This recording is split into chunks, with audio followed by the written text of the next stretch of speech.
easy motion, ring 'em doo-dah. Whack Paul the daddy-o, whack Paul the daddy-o, there's whiskey in the jar. Well, hello, my babies, lovelies, lords, dudes, lads, lilies, sugars. Sugar Lily, where you been? Okay. Yeah, so, hey, I hope everyone's having a great weekend. It's beautiful out. It's beautiful outside. I hope where you are, too, is beautiful. Yeah. Gato is out hunting for secrets, and he's being a little sneaky little devil because he hasn't come back for a while. And, well, the Gato does that, and it makes me worry. But he'll be all right, I hope. Jeez. Let's not hope he goes too far delving for secrets and doesn't know where he is. Jeez, that wouldn't be good.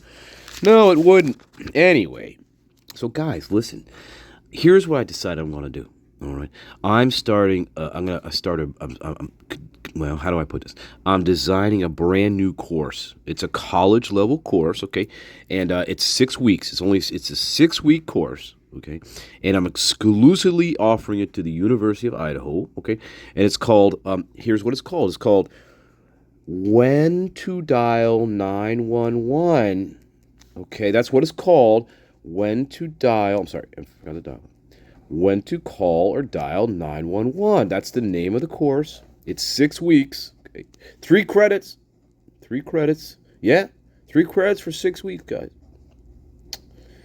And you're probably asking yourself, well, gee, what kind of course would this be? Why would I need to take a course like this, right? University of Idaho? Gee, I don't know. Well, anyway, I think we know why. Anyway, well, I got to qualify that. Unless you're a participant in a quadruple unaliving, well, you're probably not going to do this right away, right? Because, well, we need time to clean up. Okay. Anyway, excuse me. Yeah, right? Of course. Participant, right? Okay. Yeah, something like that. Sipit, right? Good. Okay. So, look, just a real quick rundown, and I'll give you an overview of the syllabus. Okay. So it's like it covers different scenarios on when you want to call 911, okay? Even if you're not sure, right? It covers scenarios. So one scenario is this. One scenario is you hear people screaming in your house. That's one scenario, okay? Yeah, like roommates. That's just one scenario, okay? Roommates, right? So let's say, for instance, it's like really late in the morning, or it's late in the evening, or however you want to look at it, and you hear one of your roommates screaming. Well, this course will teach you how to call 911. Okay? Oh, look, get this. Here's another scenario. Get this one. You hear people crying in their bathroom. Crying. Audibly crying. Right? In their bathroom. Now, normally, the course would teach you to go out and say, hey, something like this, hey, are you all right? Why are you crying, right? You would, something like that, correct? Hey, now watch, University of Idaho, listen, I'm offering this course for a discount, okay, really, I am. It's going to be $487.50 per student, not per credit, okay? I could do per credit, but no, per student. So that's a good deal. I think that's a good deal, actually. Anyway, let's get back to this. So you hear crying in the bathroom. You may not call 911. I would say, well, just to be sure, you might want to. But first, before you call 911, it might get a little tricky here. You leave your room, which is only 5 feet. Listen, it's only 5 feet from the bathroom, right? You walk out of your bedroom, which is 5 feet to the bathroom, and you say this, hey, are you all right? Okay, if you don't like that phrase, you can say something like this. We'll call this B. Hey, why are you crying? How's that? Is that better? Right? Or you say, or if you're actually friends with people in the house, you say their name, like, I don't know, let's think of a name. A Xana, for instance. Let's say you have a roommate named Xana, right? So you say, hey, you say this, Xana, is everything okay? Why are you crying? See, you can mix it up a little bit there too, right? University of Idaho. So Xana, is everything okay? Right? Question mark. What's wrong? How about that? Hey guys, how about that? What's wrong? Boy, that's an easy one, right, guys? You know what's interesting though about this scenario? None of this happened in the Moscow, Idaho 4 case. Interesting, huh? Oh, it gets even better. Well, let me continue real quick with my syllabus and then get on to what I'm really trying to show you. All right? So, this course also covers a scenario like this. Number 3. Now, I can't give away the whole syllabus, guys, because nobody's going to take the course, right? But listen, let's say this happens, okay? Let's say this happens. Let's say you see somebody who's dressed all in black, okay? Dressed all in black, right? Correct? Now just follow me here. Dressed all in black that has 2 masks on, or at least one, right? Let's say, well, 2, right? Because we say masks. So that implies there's more than one, okay? So I'm going to say 2 masks. Okay. So you see, now follow me here, people. Follow me, people on the other side of the wall. You see somebody dressed all in black with at least they have at least more than one mask on, right? They look at you in the face, and you don't know who they are, right? And then you see them walk out an open sliding glass door, right, in your house, right, Maori? It's a house, Maori, right, Mouse? We'll call him Mouse Maori, okay? Anyway, in the house, okay? And you see this figure walk out of the house, right? Says bye-bye. He waves to you, says bye-bye. I'm gonna get myself a cappuccino, okay? Don't look in the rooms. No, right? Do you call 911 then? Well, yes. My course would teach you how, in this scenario, you would also dial 911, okay? But you say, wait a minute, Master Nature, wait a minute. Well, you can say Professor Master Nature, actually, because I'm going to teach the course, right? So you say Professor Master Nature, right? Or Professor Nature, right? I don't care. I don't prefer. Either one's fine with me. What if, how about this? Well, what if I don't call 911, and instead of doing that, I run down to another roommate's room. Now think about this. I run down to another roommate's room, not the roommates upstairs. No. We don't want to go upstairs, guys. Remember, we don't want to go upstairs, and we don't want to go in the bedroom that's on our floor. No, right? No, we don't want to do that. So let me break it down for you even more, people on the other side of the wall. Now think about this. You don't go upstairs for some reason. You have no idea what's upstairs, but you magically decide not to go upstairs for some reason. And not only do you decide not to go upstairs, you also don't go to the room that's closest to you, which is on your floor. Yeah, how about that? That's weird, isn't it? But here's what happens, though. I know this is a really crazy scenario, guys. Listen, I know. Believe me, it's really crazy. But hey, this can happen. This can happen. So this is part of the course, right? So instead of calling 911, remember, this is what the whole course is about. You say, Professor Master Nature. But what if I don't call 911? I run downstairs to the first floor, right? Bypassing the closest room, bypassing safety, okay? This is my closest point of safety right here. Is the room right next to me, correct? That's my closest point of safety because I'm so scared, right, guys? Instead of running to the closest room for safety, I'm going to run down a flight of stairs away from this room. I don't bother seeing what's in this room, do I? Oh, no. But I get a little glimpse of somebody laying on the floor Well, pretty much naked. Okay? Well, they're in their underwear. I'm sorry, they're in their underwear. Yeah. Face down. Okay? Face down. On the floor in their underwear. Correct?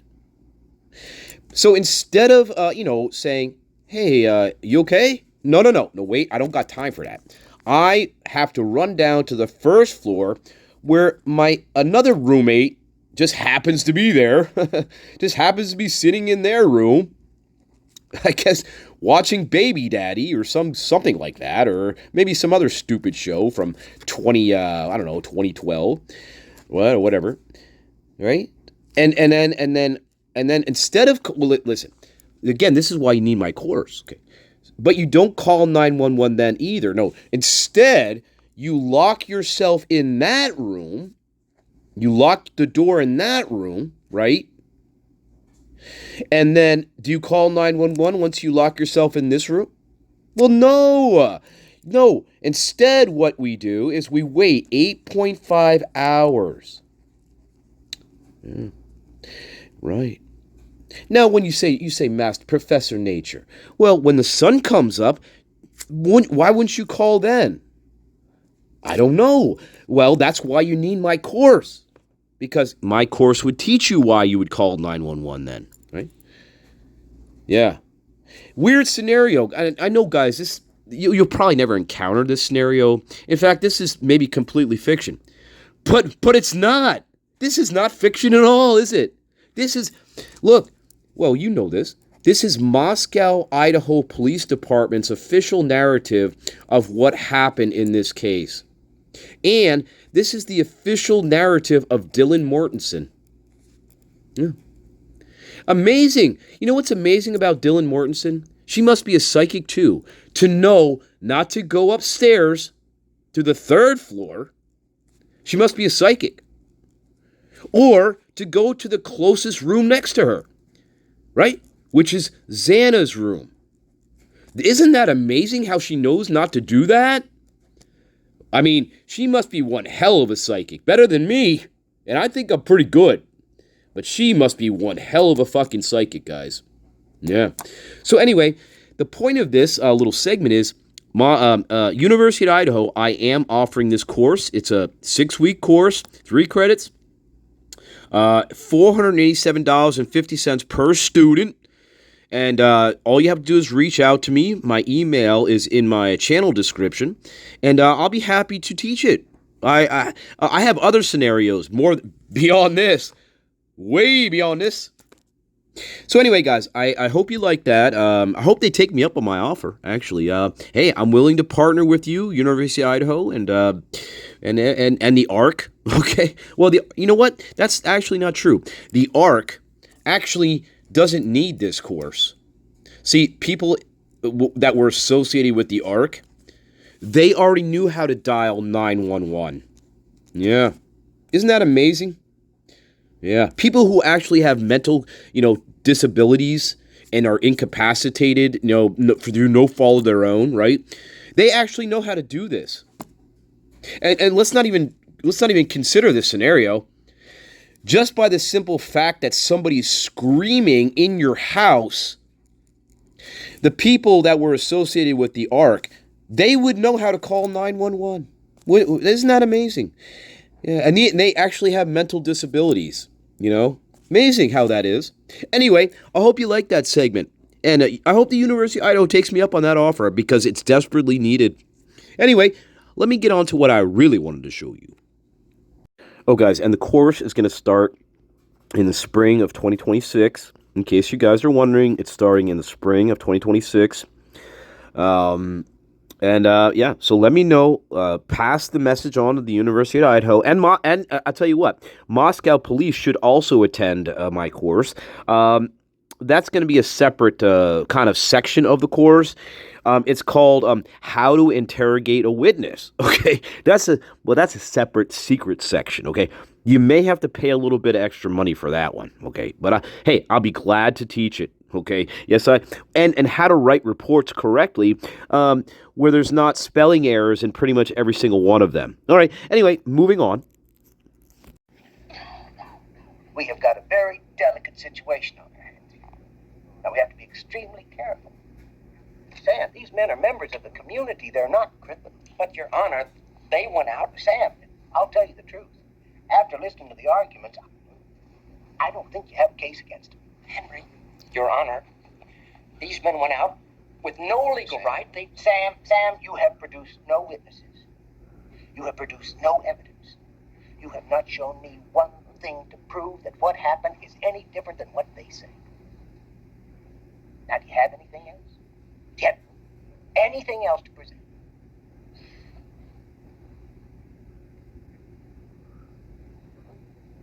No.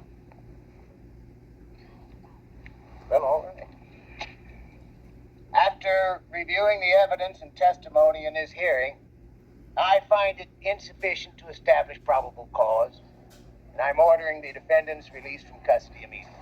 No! No! They're murderers! They killed my son! They killed my son! They murdered him! They murdered him! It ain't right that you let him go free!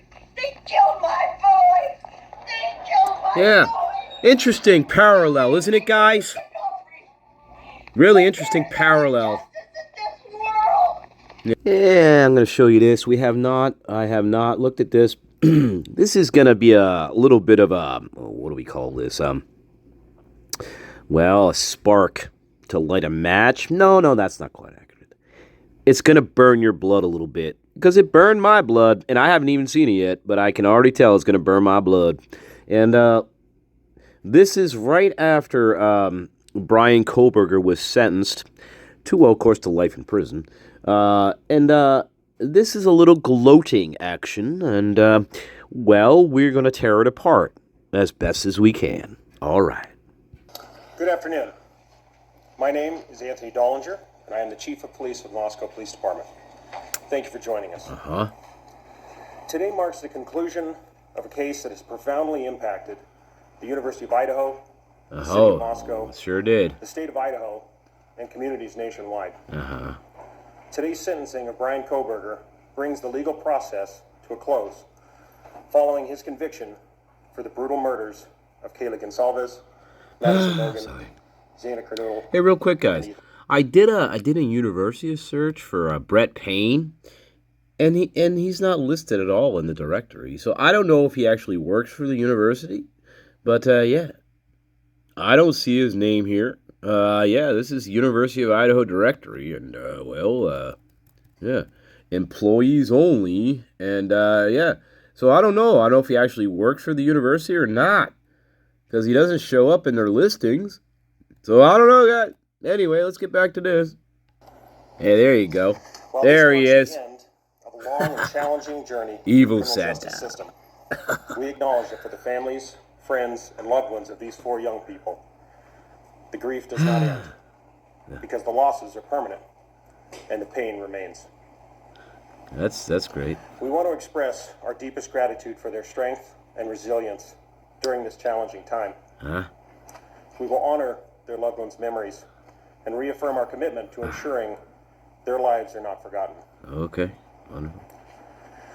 This investigation, one of the most complex and high-profile cases in our state's history, was made possible by an extraordinary level of collaboration. Yeah. From local and state police officers to federal agents and analysts, as well as prosecutors, forensics teams, and technical experts. It also took immense courage, patience, and resilience from a grieving community whose role was invaluable.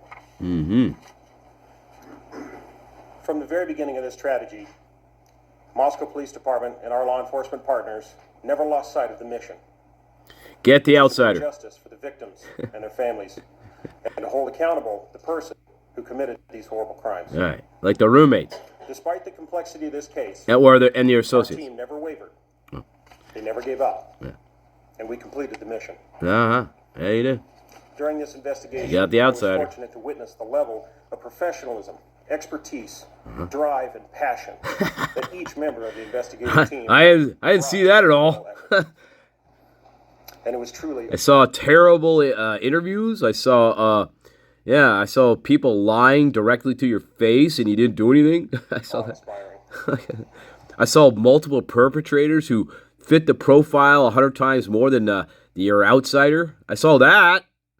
I saw people who had an affinity for collecting knives and sneaking into people's houses, and yeah, I saw that. Spitting on women in bars and getting kicked out and threatening people. I saw all that. All who came to You know who I didn't see that from? I didn't see that from Brian Kohlberger. No. Right, evil Santa? Look at, he'd be like, gee, what do I have to do today? I don't know. I have no idea. aid and assisted in this immense undertaking. He's like, nah, I I've been cannot through this express before. My gratitude enough. We are forever thankful. They don't call him plea bargain Bill for nothing. Right, plea bargain Bill? When you have no evidence against somebody? And I would be remiss if I did not thank the amazing communities of Moscow and the University of Idaho. Hey, where's the knife sheath? For weeks on end, during Where's this the knife sheath? investigation, the support you provided to our team was greatly appreciated. You just got to trust us. Okay. The numerous phone calls, letters, and seemingly endless stream of food helped keep our spirits high. Oh, and food. encouraged us to press on. Well, I'm glad you got food. That's nice. Today, And we tips want to provide that an you didn't opportunity follow up to hear on. from the key agencies involved in the investigation, prosecution, and overall response. to Or this did a case. half-assed job, by the way. Each agency played a vital role in pursuit Yeah, they certainly did. Like the FBI. of truth and Because accountability.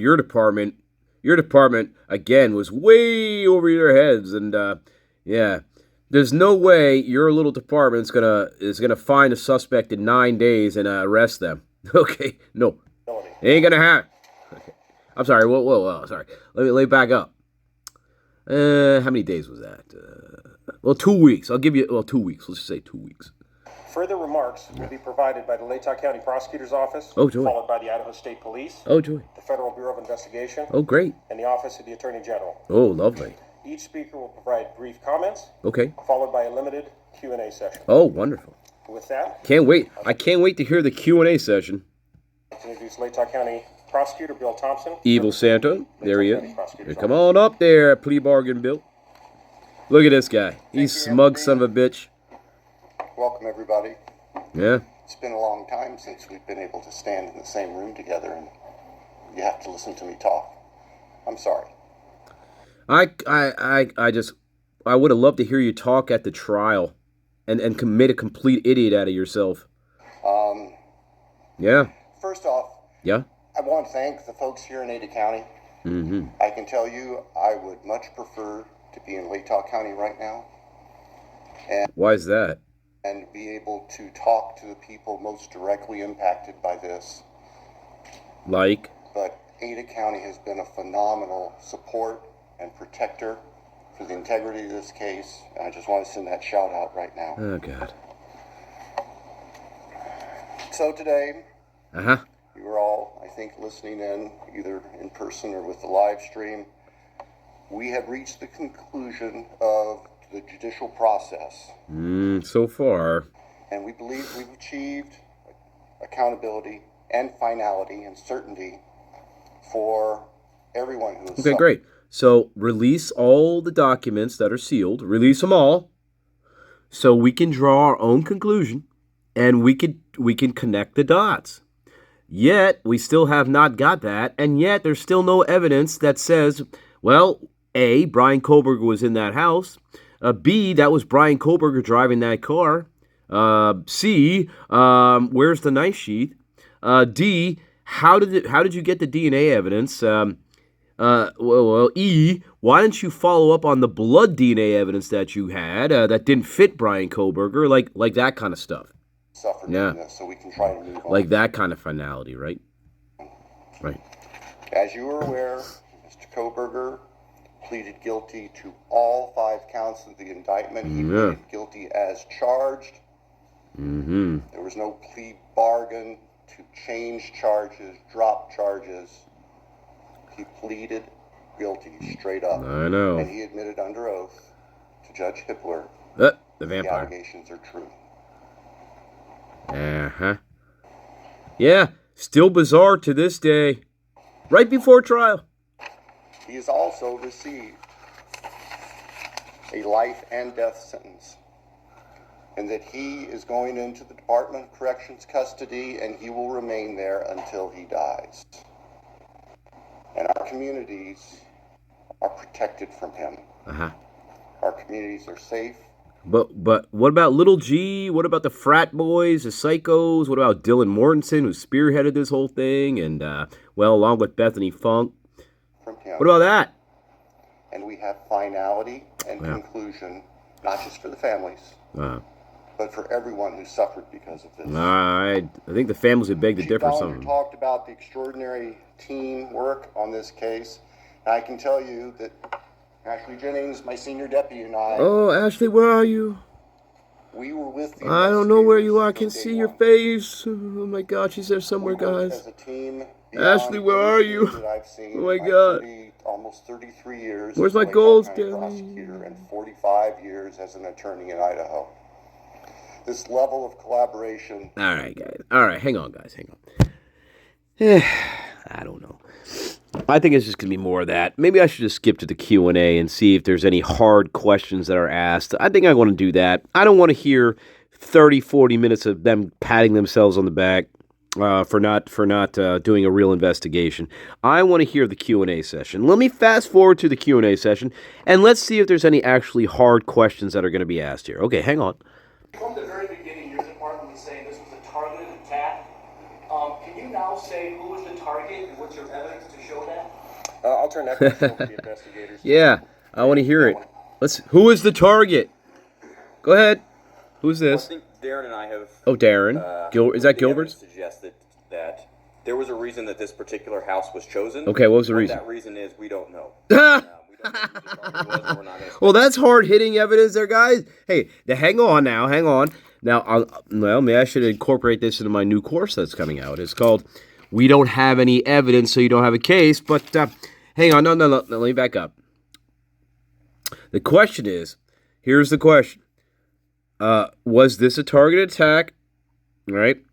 And so he's saying, well, we believe there was a reason why the house was targeted, right? That's what he said, right? And then he goes on to say, now watch, I'll write it down for the people on the other side of the wall. Ready? Ready? This is his answer. What that reason is, but there's a reason, okay? But what that reason is, we don't know. Okay. So, you know what that means, guys? We don't know if there's a reason at all. There's a reason why he chose that house, correct? Chose, not choose. Chose. But we don't know what the reason is. So, you know what that means? That means we have no reason here.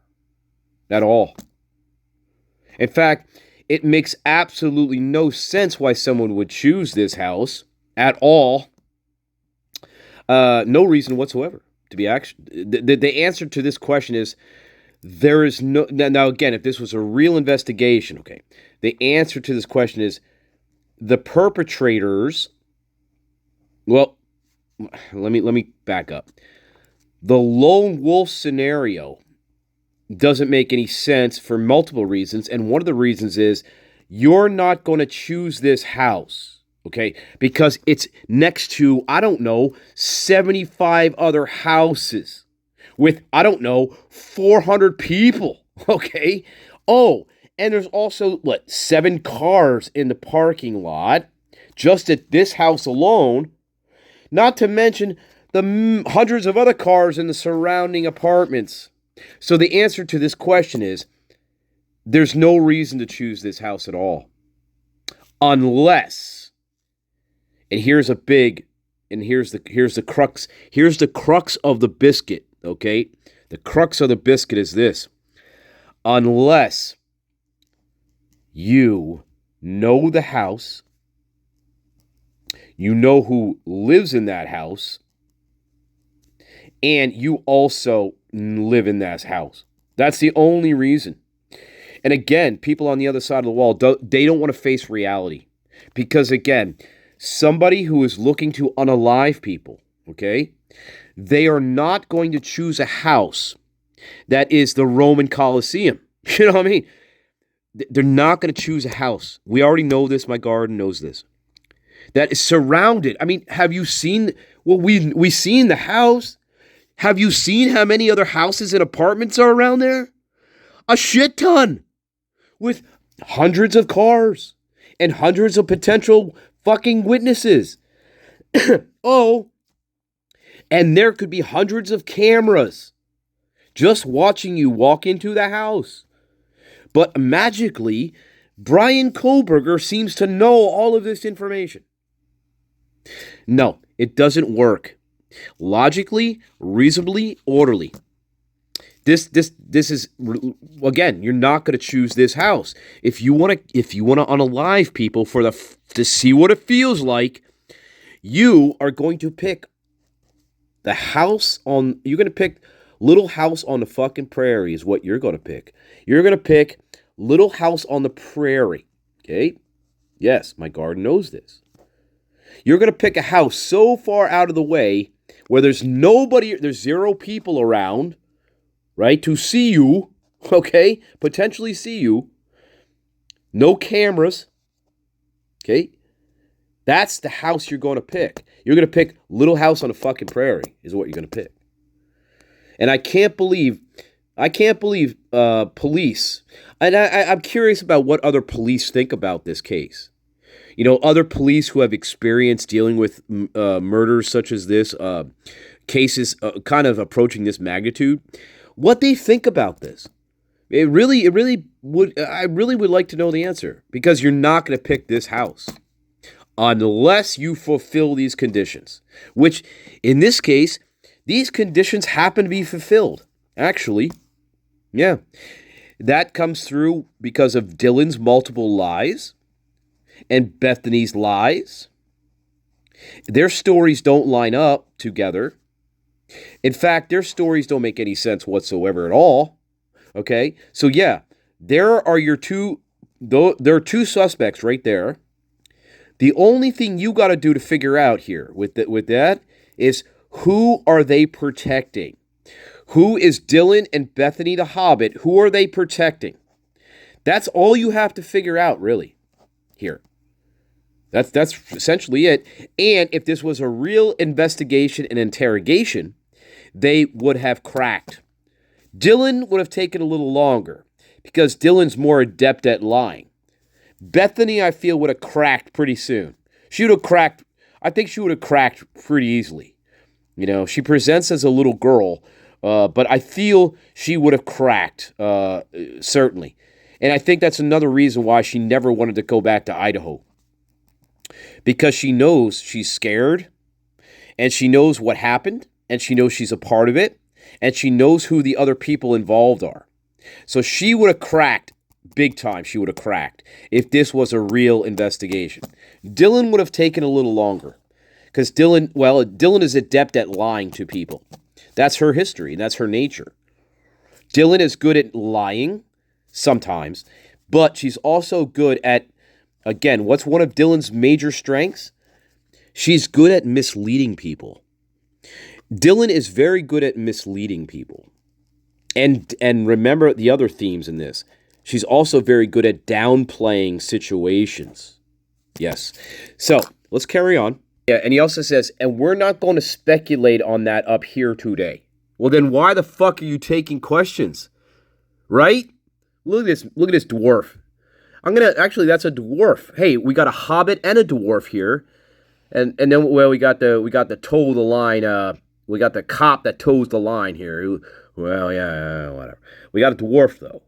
Dwarf with a bald head. And but we're not going to speculate on that up here today, because we don't know. Okay? Yeah, we don't know. But there's a reason. On that up here today, but we can tell you that for whatever reason, Mr. Koberger chose that residence. That's not good enough. Location, layout, we don't know. But right, you don't. To the best of my knowledge, that's what that statement likely led to. That's your statement, moron. It didn't lead to anything.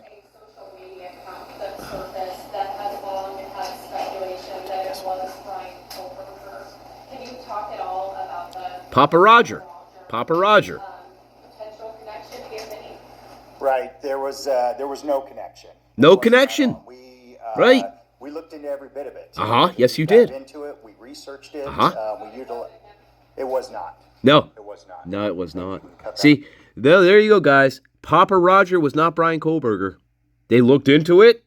They did a deep dive on it, and guess what? They couldn't find anything.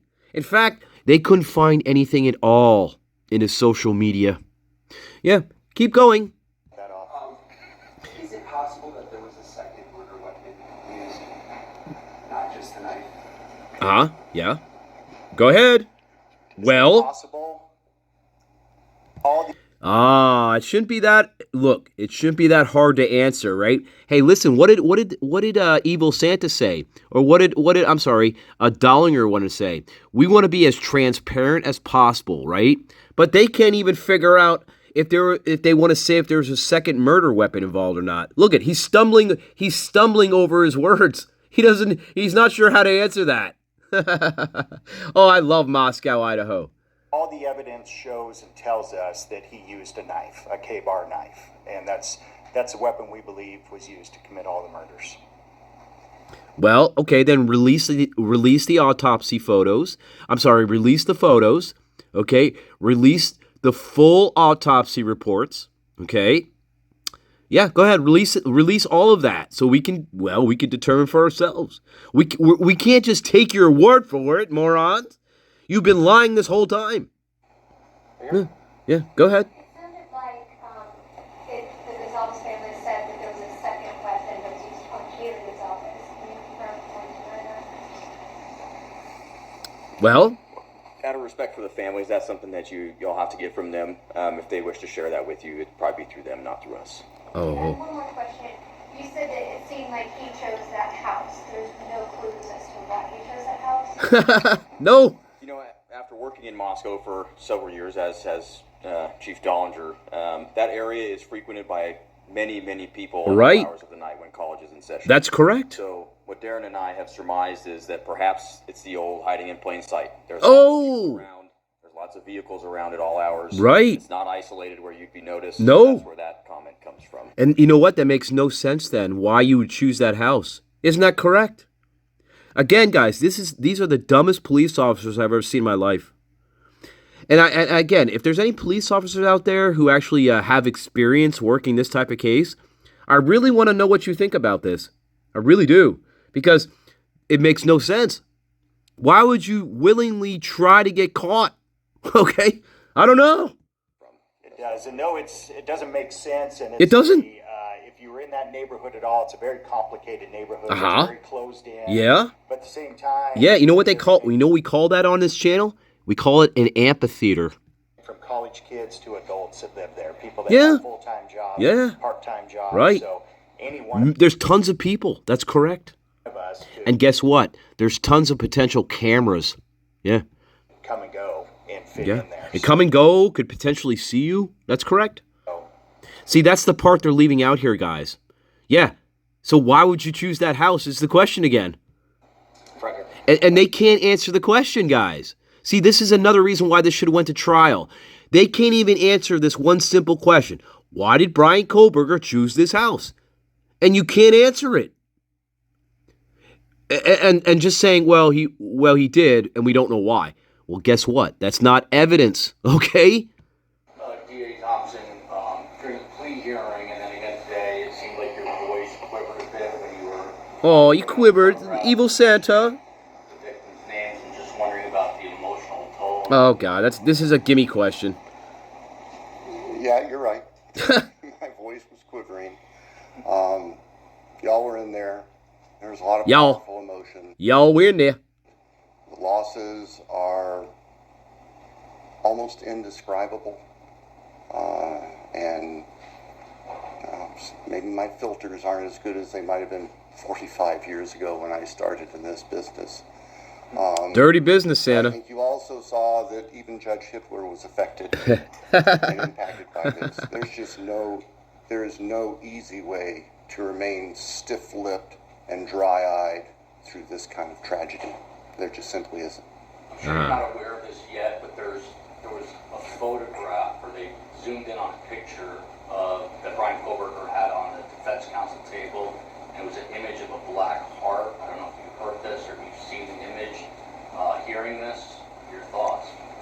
First I've heard of it. There is something I need to say, though, real quick. This is the product of, I'm sure I'm getting old in my failed memory, but there's one other person I need to recognize, and this is very important to us because this was a key person that was going to take us through trial, and that's Josh Hurwitz, the former United States Attorney for the District of Idaho who left office and voluntarily joined our office as a special deputy to help us.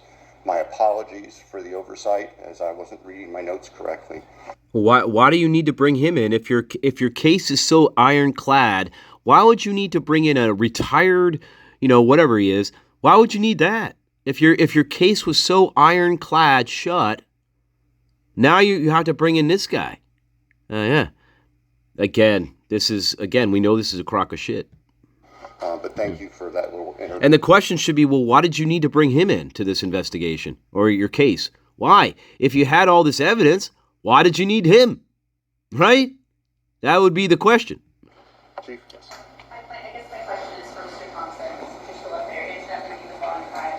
You said that it was your decision to accept this plea agreement. It brings finality. People die in prison.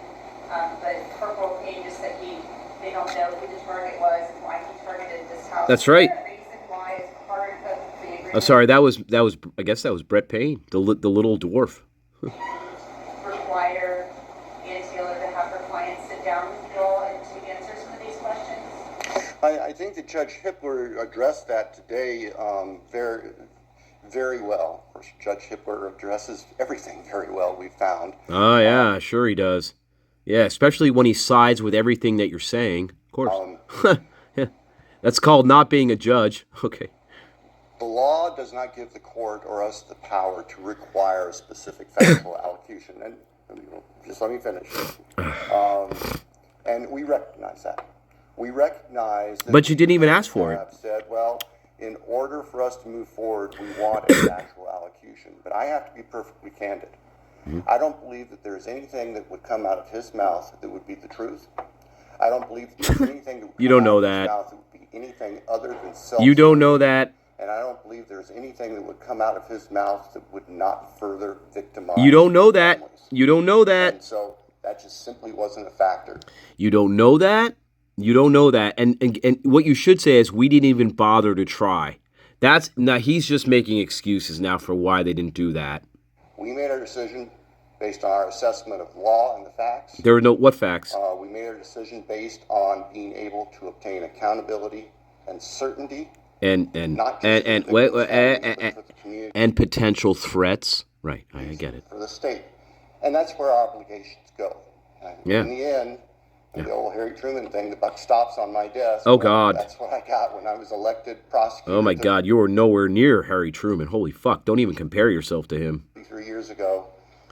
In fact, Harry Truman would probably drop the bomb on you, okay, for being a crooked son of a bitch. But we don't show yeah, and your whole department. Because it got big. Yeah, so don't even compare yourself to Harry Truman. Nasty. He'll drop the fucking bomb on you. Corporal Payne and Lieutenant Burleson.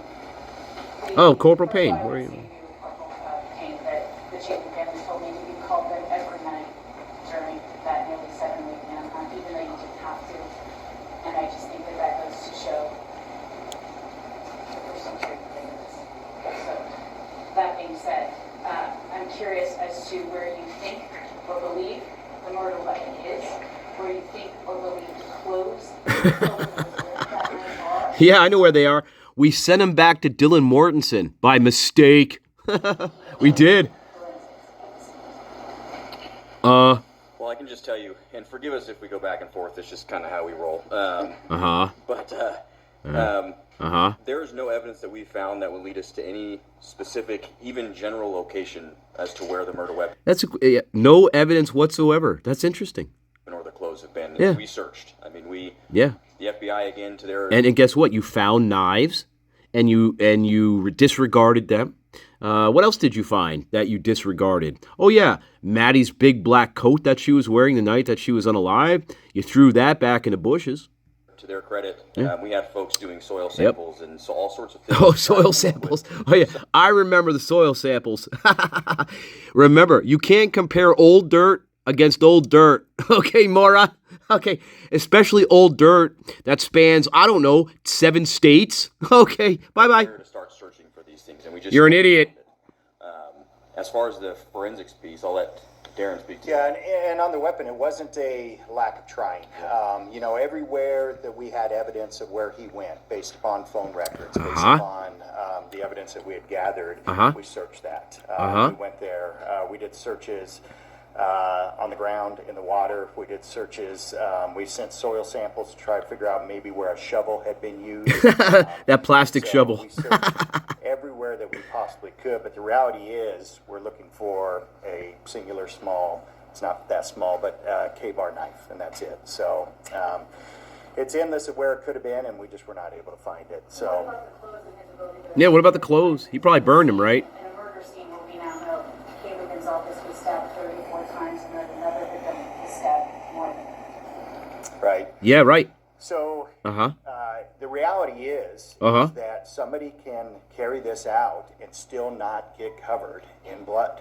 That's the reality of it. And really? This does happen, and there's plenty of studies of that.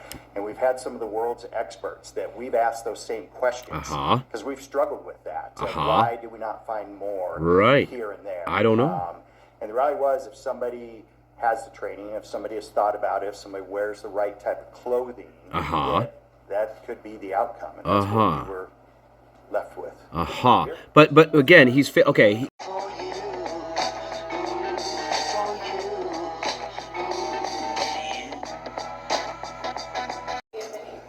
Right. There was no connection. There wasn't at all. And we looked into every bit of it. We took a deep dive into it. We researched it. We utilized. It was not. It was not. Thank you. We can cut that off. Is it possible that there was a second murder weapon used, not just the knife? Is it possible? All the evidence shows and tells us that he used a knife. And what else? And that's a weapon we believe was used to commit all the murders. Well, we know that's a lie. Here? It sounded like the Gonzalez family said that there was a second weapon that was used on Kaylee's office. Can you confirm that? A second weapon in Kaylee's office. Out of respect for the families, that's something that you'll have to get from them. Oh, we gotta ask them. I thought you're the one. I thought you were one answering questions. Oh my God. Nope. You know, after working in Moscow for several years, as Chief Dollinger, that area is frequented by many people. Right. We've been through it. Right. We've been through this. So what Darren and I have surmised is that perhaps it's the old hiding in plain sight. There's lots of people around. There's lots of vehicles around at all hours. It's not isolated where. Oh God. Did we just go over this? I think we did. Yeah. I think we. I'm sorry, guys, if we went over this already, but it's important. Because why would I increase my risk of getting caught by, I don't know, 90% by choosing that house? I wouldn't. Nobody would. Well, unless you meet those conditions that I outlined. And in this case, we see those conditions met. Yeah. So there you go. Again, I'm sorry if we've been over this, but yeah, you're not going to choose that house. And they're trying to figure out a way to how to answer this question. And again, like everything else in this case, their answers don't make any sense. Just like Dylan's, just like Bethany's. You're not going to be hiding in plain sight with 350 fucking people around you, and you don't know how many cameras there are in the area. You don't. In fact, how do you know that that house doesn't have cameras inside of it? You don't. How do you know that house doesn't have a Ring doorbell on it? You don't, right? So again, you have to meet certain conditions here. And those conditions were met, not by Brian Kohlberger, okay? The conditions were met by the people who are already in the house. And that is the only way around this logically. They try, but they fail horribly here, how to explain this. So they come up with, well, it's the old hiding in plain sight gag. Okay, alrighty. Where you'd be noticed, so that's where that comment comes from. Oh, okay. No, it doesn't make sense. No. If you were in that neighborhood at all, it's a very complicated. It is. We call it the amphitheater. Closed in. Right. But at the same time, there's everything from college kids to True. adults that live there. That's right. They have full-time. All kinds of people live there. That's jobs, true. part-time jobs. Part-time jobs. Any one of us could come and go and fit in there. That's highly. That's a nice little rationalization excuse, but it's totally ludicrous and illogical. So. Oh, yeah, whatever. You're an idiot. Go back to again. Here's another cop who barely finished high school, and the reasoning is, his reasoning. This is not a reason. Again, if you want to unalive people and see how it feels, you're going to pick a house like Little House on the Prairie, where nobody's around. DA Thompson, Again, what really pisses me off is that they really think that people are stupid. And maybe they can get away with it in Idaho because maybe they aren't that bright there. But if you just think about it for a second logically, it falls apart, guys. It totally falls apart. There's no other way around it. Oh, okay. Yeah. He got emotional. Fuck off. Yeah, I got emotional. Yeah, right. But there's one other person I need to recognize. Oh, yeah, right. It's very important to us because this right. is the key person that was going to take us. Josh Hurwitz. And that's Josh Hurwitz. The former United States Attorney for the District of Idaho. Office and voluntarily joined our office as a special deputy to help us. Right, because you knew you were in trouble. And you knew you didn't really have a case. And you didn't really have any evidence either. In fact, you had zero evidence. And, so you had to bring this guy in to see how the fuck do I salvage this crap. My apologies. Again, just another reason why this should have went to trial. And again, we still don't know why it didn't. For the oversight, as I wasn't reading my notes correctly. Thank you for that little interlude. Oh. Well, thank you, asshole. It was totally unnecessary, but whatever. You said that, it was your decision to accept this plea agreement. It brings finality, people die in prison, but Corporal Payne just said they don't know who the target was and why he targeted this house. Was there a reason why, as part of the plea agreement, you didn't require... Yeah, and he goes... Look, I'm sorry if we've been over this. He goes into an excuse as to why they didn't ask Brian Koberger to detail what he did. And his excuse is, well, everything that he was said, everything that he says would be a lie. That's his excuse for why they didn't even bother to do this. Yeah, listen, evil Santa, come on, we're smarter than that. Come on. The answer to this question is we didn't even bother. That's the answer to the question. So don't make excuses. You don't know if everything that's going to come out of this house is a lie. That's your own little rationalization for why you didn't do that. Okay? Don't be cute in your fucking old age here, you slimy little fucking bastard. Okay? You're making excuses for why you didn't do that or even ask. Okay? Yeah, true. I think that Judge Hippler addressed that today very, very well. Of course, Judge Hippler addresses everything very well. Yeah, especially when he sides with us on everything. You know what? He's not a judge. He wanted to play prosecutor and psychiatrist. Found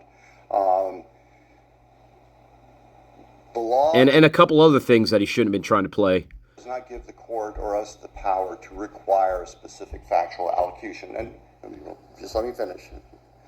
Just let me finish. Fuck off. Fuck off, cock. We recognize. All right, guys. I think we're gonna leave it right there. That's part one, and we're gonna finish the rest of that Q&A at the sentencing press conference. Interesting. Again, we don't know how to answer questions, and yeah, and the simple questions we skate around and we make our own excuses up. Yeah. Evil Santa goes on to say that, again, like I said, he goes on to say that it wasn't really, there was no point in even trying to get Brian Koberger to detail what he did, because everything that comes out of his mouth would be a lie. That's the way he tries to get around that. And, I guess Bill Thompson is a psychic too. Yeah. Hey, I didn't know prosecutors were psychics. I didn't know that either. And, Dylan's a psychic, and, Evil Santa is a psychic, and, gee, it seems everybody in this case is a psychic. But here's one thing. Nobody has any evidence. Hey, as a psychic, well, a real psychic, well, we can kind of get away with that, right? But not when it comes to this. You need evidence. You can't just be a psychic, okay? And yeah, again, this is one of the worst investigations. You can't even call it that, but this is one of the worst investigated crimes I've ever seen in my life, and I really would like to hear from police who do have experience with this type of crime. Is this a normal investigation where you have no evidence? I mean, really, you don't, and you can't even answer basic questions like, gee, why did he target this house? And gee, why did he pick these people? Gee, I don't know. And how did he know his way around it? And gee, how did he know he wasn't going to get caught when there's, I don't know, 300, 400 people that live right in that area? Gee, I don't know. But I'd really like to hear from somebody who has experience in this to give me a rational explanation, okay? Because again, if you're going to commit this type of crime, okay, you are not picking this house. You're simply not. And unless you're dealing with somebody who's absolutely deranged and has no logical thinking ability whatsoever, which we know Brian Koberger does because he's a PhD student. So I think he's very rational and logical, right? I would think he is in his thinking. So again, it doesn't fit. That's the problem. It doesn't fit. See, and as a detective, you just can't force square pegs into round holes. But that's what we did in this case, okay? And we got the outsider. See, we got the outsider. So anyway, well, my garden, again, best garden in the world. You already know this. So anyway, we're going to pick it up with part 2 of the rest of that Q&A session of the press conference. And, well, I hope you like this one, guys. All right, bye-bye. We'll talk real soon. All right, bye-bye. Yes, and the Chateau Gato is really trying my patience because this little bandit, well, he's still out hunting for secrets, and I'm getting a little bit worried about Mr. Chateau Gato. So, just saying, hopefully he comes back soon, and when he does, well, Chateau Gato is in for he's in for a surprise because now I'm going to have to put a GPS on Mr. Chateau Gato, and, well, he's not going to like that very much, but we can't have him roaming around in between worlds and not coming back. So we don't want that. So, yeah, GPS coming up for Mr. Chateau Gato. Okay, and in fact, when I put that GPS on him, I'm going to I'm going to kind of embarrass him, and I'm gonna show you that. Okay, all right. I love you all, babies. Bye bye. Yeah, or something like this. Whack for the daddy-o, whack for the daddy-o, there's whiskey in the jar.